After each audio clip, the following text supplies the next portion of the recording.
કે ગાડીમાં બે ગયા ને અમારે 2-3 જણાને બીડીયુંની ટેવ. તે રસ્તે એક ભાઈ જતા હતા ને એને મેં ઊભા રાખ્યા. મેં કીધું ભાઈ બાકસ છે? બાકસ નથી. કાંઈ વાંધો નહીં. મેં કીધું આગળ કોક થાય. મને કઈ આગળ ક્યાંય ઊભા રહેતા નહીં હો. મને કે આ રસ્તે છે ને ભૂત થાય. અરે મેં કીધું ભૂત તો આપણે જઈને હું એમાં ભૂત થાય. અને તેથી ક્યાંય પેમેન્ટ નહોતું. નહીતર એમ કીધે ભૂત પેમેન્ટ લઈ જાય. એટલે હાવ કોરા જ હતા. મેં કીધું નહીં ઉભા રહી. મને કે ઉભા રહેતા નહીં ભાઈ, બીડી નો પીવો તો હાલ છે પણ આમ જો, કારણ મને કે ગોબો ઉપડી જાય, ઉભા ન રહેતા. એ અમે આગળ થોડાક આગળ આવ્યા ને તો એક ભાઈ જતા હતા. મેં કીધું હાલો ને હજી આ નહીં પૂછી લઈ. એક ભાઈ જતા હતા ને કીધું બાકસ છે? મને કે હા. અમે હેઠા ઉતર્યા, આવો આવો. મને કે અમે એને બીડી આપી, એને અમને બાકસ આપ્યું. બધા બીડીયું પી ગયું. બે ઘૂંટ મારતા મારતા અમે એને પૂછ્યું કે અમને એક ભાઈએ કીધું હતું કે એટલે આમ ક્યાંય ઊભા રહેતા નહીં, એ હાચી વાત? કે હા હાચી વાત, આ ન ઊભું રહેવાય. મેં કીધું અમે સાંભળ્યું કે આમાં ભૂત થાય, તમને ખબર છે? એ મને ખબર નથી. કેમ તમને કેમ નથી ખબર? તમે આઈના નથી? આઈનો જ સૌ, પણ હું મરી ગયા 1.5 વર્ષ થયા, મને ક્યાંથી ખબર હોય? પછી તમને લાગે અમે બીડી ઓલવાય ઉભા રહ્યા હોય એમ. એટલે ક્યાંય કોઈ દી પરમાત્માએ કોઈ દી પાછા કોઈને મોકલ્યા નથી. જેટલા આવે ના બિલ આવતા તો મરી જતો આપણે. સૂર્યના ચંદ્રના જો આ લાઈટ ઘોડે બિલ આવતા, આના થોડા થોડા બિલ આવે તોય આપણે આકડીયું નાખી. ઓલામાં તો હોજી જાતો. અને ભારતની પરિસ્થિતિ કેવી છે ખબર? ભારતમાં આપણે મોટો કોને કહી? જે કાયદા તોડે એને જ મોટો કહી. એને ફલાણા જે બીના માણસોને આમ કહી દીધું, પોલીસ ખાતા આવ્યું તો આમ કહી દીધું, રોંગમાં ગાડી નાખી, રોંગ સાઈડમાં. રોંગ સાઈડમાં લઈ નીકળી ગયો, હેલ્મેટ નતો પહેરેલો તોય નીકળી ગયો. કાયદા તોડે એને મોટા કહીએ આપણે. ના યાર, રામાયણ વાંચજો. રામાયણ ચોખ્ખું કહે છે કે મર્યાદામાં રહી શકે એ જ માણસ બની શકે, વિવેકમાં રહી શકે એ જ માણસ બની શકે. અને સાહેબ આ શૈલી કામ કડી બહુ મોટી છે, પણ આમાં એક કડી ભરતદાન મને બહુ ગમે. કુલદીપભાઈ, ઝેર ને જણનારની કુખ કહો કેવી કડવી છે. આ યેરુડા ને વીસી જે જન્મ આપે છે એ જણનારની કુખ કેવી કડવી છે. ઝેર ને જણનારની કહો કુખ કેવી કડવી હશે. અને આ ભાત ભાતના ભૂઠા કર્યા. આ હું તમે જે આવ્યા જગતમાં, હારું ભગવાન પાસે બીબા કેટલા છે એ સરપંચ? હે, આ ભગવાન પાસે ડાય કેટલી છે? જેટલા મોકલે નવાજ મોડલ, નવાજ મોડલ. એ ખરખું કોઈનું મોઢું નહીં, એની પાસે કેવી ફેક્ટરી છે.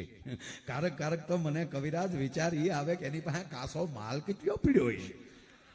મોકલ્યા જ કરે ને ખૂટે નહીં એટલે વેગડ. કોઈ દી ઉપરથી જો ઘણી વાર શું થાય, જો કોઈ ઓઇલ મિલ હોય તો એમ કે ભાઈ નવા પેકિંગ ડબ્બા ખલાસ થઈ ગયા, હવે અમે જૂના પાર્સલમાં માલ આપશું. તો કોઈ દી ભગવાને ઉપર એમ કીધું કે હમણાં માલ ખૂટી ગયો છે, 300 વર્ષ પહેલાના પાછા ભાભા અમે રિપીટ કરીએ છીએ. કોઈ ગામમાં આવ્યા કે અમારા ગામમાં 300 વર્ષ પહેલાનો એક ભાભો આવ્યો એમ. નવા જ મોડલ, નવા જ મોડલ. ભાત ભાતના ભૂઠા કર્યા, કિનારી કેદી સાપશે. અને વાતે હાસી ને ભગવાન મને ક્યારેક વિચાર આવે કે ભગવાને કેવી રચના કરી. તમે જોવો તો ખરા, કોઈનું એક હરખું મોઢું નહીં, એક હરખી હાલ નહીં, એક હરખા લખણ નહીં, એક હરખો ખોરાક નહીં, એક હરખા ધંધા નહીં. એ ક્યાં કરો સાહેબ? અંગૂઠાની સાપ એક નો આવે. તમે કલ્પના તો કરો. આ પરમાત્મા આખા લીમડાના પાન તોડી લો સાહેબ 10 મજૂર રાખીને, અને એક લીમડાના પાન તમે સરખાડવા બેસી જાઓ, એક લીમડામાં એક હરખા 2 પાન ન નીકળે. આ પરમાત્માની રચના છે ભલામાના. આખે આખો આંબો તમે વેડી લ્યો તો એક આંબામાં એક હરખી 2 કેરી ન નીકળે. અને આખી દુનિયામાં આટો મારી લ્યો સાહેબ, એક સરખા 2 માણસ તમને જોવા ન મળે. આ પરમાત્માની રચના. જોકે એ તો આપણે કહીએ કે પણ કારક વિચાર એવો આવે કે આપણા દાદા આપણી જ ઘરે આવતા હોય, મોડલ બદલી જતું હોય, તત્વ તો આચમાં તો ઈ જ આવતો હોય, એટલે જ આપણે ત્રીજી પેઢીએ નામ રાખીએ. પણ આપણે ન ઓળખીએ, મોડલ બદલી ગયું હોય ને એટલે આપણે ન ઓળખીએ. પણ આ બેનો ઓળખી જાય. બેનો રમાડતા રમાડતા એમ કે મુન્યો મારા દાદા જેવો છો. દાદા જેવો નહીં, દાદા જ આવ્યા. જો એના ટગર વગર ડોળા જો એના. તેથી હાશવો નહોતો ને, હવે વટક વાળવા આવ્યો દાદો પાછો. એટલે ભાત ભાતના ભૂઠા કર્યા, કિનારી કેદી સાપ છે. બધી વાત છોડો સાહેબ, આ સુગંધી પવન લહેર આવતો મારો હરી કેવો લહેરી હશે. તમે કલ્પના તો કરો કેવો પવન આપે છે. એ ઓક્સિજનની શું કિંમત છે? આ મફતમાં જે ઓક્સિજન લઈ છે એ ઓક્સિજનની શું કિંમત છે એ કોરોનામાં ખબર પડી. ઓક્સિજનની બોટલો નહોતી મળતી. એ મારો બાપ મફતમાં પવન આપે છે. એ સુગંધી પવન લહેર આવતો મારો હરી કેવો લહેરી હશે. અને આ બધું જો વાતણી કવિ કે દિલ ઝંખના ખૂબ ખટકી રહી અને બ્રહ્માંડને ભટકી રહી, અંતે મતી અટકી ગઈ. ન સમજાય તો ક્યાં સુધી ખબર? મેં કીધું ને કે 80 વર્ષ સુધી ઘણા નથી જ ખબર પડતી. બોલો, આપણે છે એવું નહીં, બેનોમાં એવું છે. ઘણી 80 વર્ષ ડોહ્યું થાય તો સબે રમશે ઢબો ઢાસ તો જેને અરે મંડાણા એના થયા. પણ સાહેબ મને કહેવા ગયો, આપણા દેશમાં પ્રથમ કોઈ ગુરુ હોય ને તો એ આપણી માં છે. બે જ ગુરુ છે આ રાષ્ટ્રમાં. પ્રથમ ગુરુ હોય તો આપણી જનેતા જનની માં, અને બીજો આપણો સદગુરુ. પણ સદગુરુ માં અને જનેતામાં ફરક એટલો છે, માં છે એ કુખથી જ્ઞાન આપે છે. પેટમાં બાળક હોય ત્યારે સંસ્કારના પાઠ ભણ્યા હોય ને સાહેબ, એનો જ દીકરો દાતાર થઈ શકે, એનો જ દીકરો વીર થઈ શકે, એનો જ દીકરો ભક્ત થઈ શકે. એ માં છે એ કુખથી જ્ઞાન આપે છે અને સંત મુખથી જ્ઞાન આપે છે. નહીતર ન સમજાય તો ન સમજાય. પડખેલી સમજણ વાળો નીકળી જાય તો આપણે કઈ ખબર ન રહે. એક ભાઈ ને જંગલમાંથી અરીસો ચીડ્યો અને એને અરીસો કોઈ દી જોયેલો જ નહીં. અરીસો દર્પણ જોયેલું જ નહીં કોઈ દી. એના હાથમાં આવ્યો અરીસો. આમ હામું જોયું, એને ખબર નહીં આપણે પોતે આમાં દેખાય, એને ખબર જ નહીં કે વાહ હે વાહ, ક્યાં વાત હે વાહ. ટક્કર લઈ ગયો. હવે પહેલી જ વાર હાથમાં દર્પણ આવ્યું હોય, એની પરિસ્થિતિ શું થઈ હોય?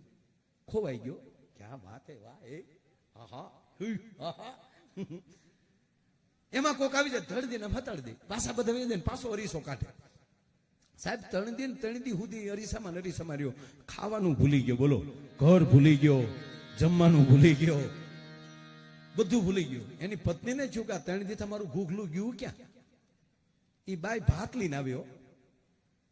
એની પત્ની આવતી હતી ને અરીસામાં જોતો હતો, એની પત્નીને આવતી જોઈ ને અરીસો છુપાવી દીધો. એની પત્નીને ચૂક મારે રોયે કઈક છુપાવ્યું. જમવા બેસાડી, વાતો વળગાડીને ધીમે દીના પછેડી ખેંચી લીધી અને એમાં જોયું તો અરીસો એને નહોતો જોયો. એ હામી ટક્કર લઈ ગઈ, મારો રોયો ઘરે શેનો આવે, બીજી બાઈ લાવ્યો. અરીસા હામી ખીજાણ્યો, શિવલી કોકના ઘરમાં ન આવાય. એ રડતી રડતી ઘરે ગઈ. ઘરે જઈને સાસુને કીધું, તમારા દીકરાએ આવું ન કરાય. તમારા દીકરાએ હજુ મને પૂછ્યું હોત તો હું ના ન પાડે. તમારા દીકરાએ મને કુવામાં ઉતારીને વ્રત કાપ્યો, પણ શું કર્યું મારા દીકરાએ? તમારી જીભ ન ઉપડે, મારે હું કેવું? તમારા દીકરાને આવું ન કરાય. મને પૂછ્યું હોત તો હું ના ન પાડત. એક વાડીએ રહેત ને એક ઘરે રહેત. અરે કે પણ શું કર્યું મારા દીકરે? કે બીજી બાઈ લાવ્યો. ક્યાં છે કે આ રહી? ડોશીએ અરીસો નહોતો જોયો, એ મળી રોવા, મારો રોયો લાવ્યો ને હાવ બુઢી લાવ્યો. હા, સમજણ વગરનું જીવવું ભલે જીવો વરસ 1000, પણ સમજી જીવો ઘડી એક તો સમજો બેડો પાર. સમજણ આવી જાય જીવનમાં તો જ મારો તમારો સપોઝ બેડો પાર થાય. એ પેલા કઈ થઈ ન શકે. અને તમે સાંભળી લ્યો, સમજણની હારોહાર ભરોસો હોય. ભગવાન રામના મંદિરમાં તમે જે કઈ આપો છો ને એની ભેગો હનુમાનજી બેસવાનો છે. અને તમે સાંભળી લેજો, હનુમાનજીએ જો રામના ઋણમાં ન રહ્યા હોય તો આપણા ગામના ઋણમાં કઈ રીતે રહી શકે. અને અખતરો કરજો દોસ્ત, 1 લાખ રૂપિયા આમાં આપો અને 1 કરોડનો ફાયદો ન કરે તો આપણો બાપ રામ લક્ષ્મણ જાનકી જય બોલો હનુમાનજી ન હોય શકે. પેલા માના હે ભગવાન રામ, આ ભરોસાની વાત છે. જેને વિશ્વાસ ભરોસો, એનો એક નાનો મારે પ્રસંગ કેવો છે. રામાયણનો સુપ્રચલિત પ્રસંગ. જયારે કોઈને મોટું થવું હોય ને ત્યારે નાનામાં નાના બની જાજો. જ્યાં સુધી તમે નાના ન બનો ને ત્યાં સુધી તમે મોટા ન બની શકો. કોઈ પણ વ્યક્તિ, આ નરેન્દ્ર મોદી આપણા વડાપ્રધાન, યશસ્વી વડાપ્રધાન આપણા, એ શું કહે છે? હું તમારો સેવક છું. સેવક બને છે ને ત્યારે મોટો બની શકે છે.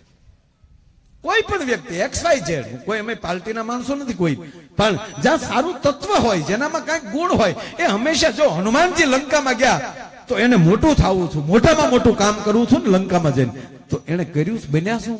મચ્છક સમાન, મચ્છર જેવડું રૂપ ધારણ કરીને લંકામાં પ્રવેશ કર્યો. કોઈની આંખે ન થઈ જવું. ટૂંકી ટસ વાત. ઘણા કરે થોડું ને દેખાડે જાજુ. હોસ્પિટલમાં પંખો આપે, પાંખડે પાંખડે પેઢીનું નામ લખે, નકર પંખો હોય હાથ છે રૂપરડીનું.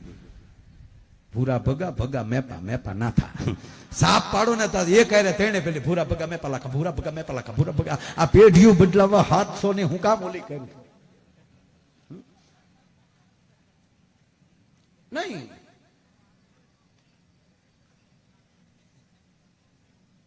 જેને જેને જે કાંઈ, અને એમાં મને ગમે છે વાત ઈ. અને જ્યાં ભગવાન રામનું ત્યાં મંદિર બને છે, અહીં ફાળો આવ્યો છે, પણ પેલા હું આ પ્રસંગ મેં ઉપાડ્યો છે એ લઈ લઉં. અને જ્યાં સુધી મને 1 લાખ રૂપિયા વાળું નામ નહીં આવે ત્યાં સુધી કોઈના નામ હું નહીં બોલું. એકચ્યુઅલી કે આમ થોડીક આમ કાંઈક તો હોય ને યાર, હું ભગવાનની વાત કરું છું. હા, લાખ ના 5 નામ આવવા જોઈએ એટલે પછી એકારે બોલી જાઉં.